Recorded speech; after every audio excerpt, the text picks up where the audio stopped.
Protected action is the term that describes industrial action in Australia. It's much more limited than maybe people think. Your ability to go on strike or to do anything to advance workers' interests in a workplace. So that might not be going on strike. That might be taking a meeting, like a stop work meeting, wearing a badge on your clothes, changing your email signature, really anything that is designed to advance your interests in an industrial workplace campaign like this one. So that's what protected action is. A protected action ballot is different again. That is a vote of union members to see whether they would like the legal protection to then consider whether they do things like I just described, wearing a badge, changing their email signature, taking stop work meetings, in pursuit of the goals of their campaign, their enterprise agreement campaign. So what we're doing at the moment is not the first part, not industrial action. What's happening right now is that the FSU has asked for a protected action ballot, so to conduct a vote of all the FSU members who work at the Commonwealth Bank to say to those people, would you like the ability down the line to take protected action? Obviously that will be done and considered within the framework of our union, a democratic union. We have decision-making bodies, and we'll come to you about that.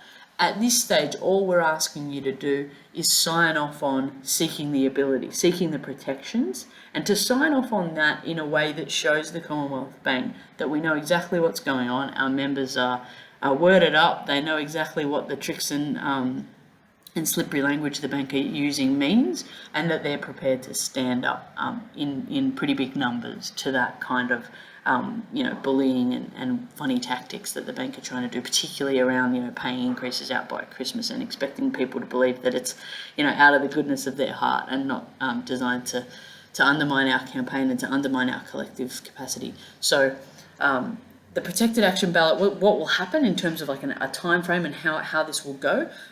Today, we'll be sending a list of union members who work at the bank to the Electoral Commission, not to the bank, to the Electoral Commission, who will then begin processing an electoral roll. So not dissimilar to like the marriage equality postal vote or union elections, if you've ever done those.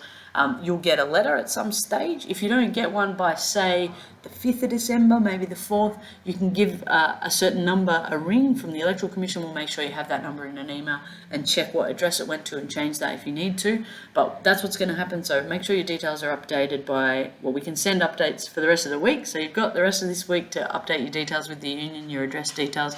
You can send us an email. I'll pop the email down the bottom just to confirm the address we've got for you. But by next Monday, that roll will be closed. So the 23rd of November, that roll will be closed. So if you want to join the union to participate in this, or if you want to update your address, you need to do that by next Monday. At that point, on the Tuesday, all those letters will go out and they'll be sent to the address that we've sent to the Electoral Commission. You can always check and change that. And what we're asking you to do at that point is get your letter, tick yes or circle yes to every single question on there. There are 13 questions. We're asking you to tick yes to everything. That doesn't mean we're going to do those things. It doesn't mean you're saying you want to do those things. It means you're saying, I want the legal protection to do these things. I want the union to have the legal protection to do these things. And look, aside from giving us the legal protection to do those things, it sends CBA a very, very clear message that union members are fed up with what they're doing, fed up with the tactics, and that you demand that they negotiate with us more seriously than they have been towards the end here. So that's what we're asking you to do. Circle yes to everything, pop it in the envelope that comes with it. It's a reply paid envelope, and get it back the next day, because there's a pretty tight time frame for this with Christmas, so it's going to be a bit tricky. But as soon as you get it, circle everything. If you can, walk down to the post box that afternoon and pop it in. If you can't, please do it the next day on the way to work. It's really, really important that you do. Plus, it'll mean that we don't keep ringing you and your rep doesn't have to keep asking you. But it needs to arrive back in Sydney by the 22nd of December. So really the 20th of December when you think about how long it can take. And that means for some of you, you're going to need 9 or 10 days of postage before that from, say, Perth or Victoria. I've heard it's taking a long time. So you should get it at the start of December, and you should post it back as soon as you get it with yes circled to everything. Doesn't mean we're going to do those things. Does mean we want to send a strong message. Does mean we want the legal protection to consider those actions in the future. Right now, if we considered those actions, those would be unlawful industrial actions, and we don't want to be doing that. So that's what we need to do. The timeframes again, join the union this week if you want to participate. Send CBA a strong message that we're going to take industrial action if we need to, and we want them to take our claim for 3% and the other things seriously. So join this week, send us your address update this week by email, it's down the bottom there. Receive your ballot start of December sometime at the address. You can always check the address with the AEC, just get in touch with us. Receive your ballot, yes to everything, post it back, and then let everyone know that you've posted it back. Make sure your other fellow union members are posting it back. Help them do it if you need to. You can get the numbers. There's a phone number and an email for the AEC to check those addresses once they start going in, and it needs to be back in Sydney by the 22nd of December. So really, the 20th, the 19th, we need to have those things back. If you need help, if you've got one and you're like, oh, I don't think it's going to get back in time, I'm not sure, call us. We've got some plans in place. We can get it driven down to Sydney. We can do all sorts of things. But the main thing is, as soon as you get that ballot, yes to everything, pop it in the post. If you need help, if you want to ask more about it, we're here. We want to chat about it. So get in touch.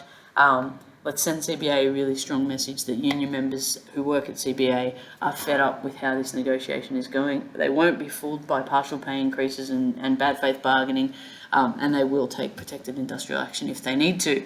Hopefully we don't need to. It would be fantastic if we could just get this done before Christmas, but CBA need to know that they don't get to just dodge past us. They're going to have to do the right thing by everybody if they want an agreement by Christmas. Thank you so much for your support so far, everybody. Thank you for talking to your colleagues and asking them to join the union. It's been absolutely amazing to watch all those forms come in and to watch you building your own power in the workplace. I cannot overstate just how many people have joined the union at CBA in the last 8 to 10 weeks. It's really, really fantastic, but keep it up. There's no limit to what we can do. The more of us that are involved, the better. So definitely talk to your colleagues. If you think they're members, ask them. If they're not sure about the union, feel free to have those conversations. This is definitely the best way to get the best outcomes at work. So good luck and let us know what we can do to help. Thanks guys, see ya.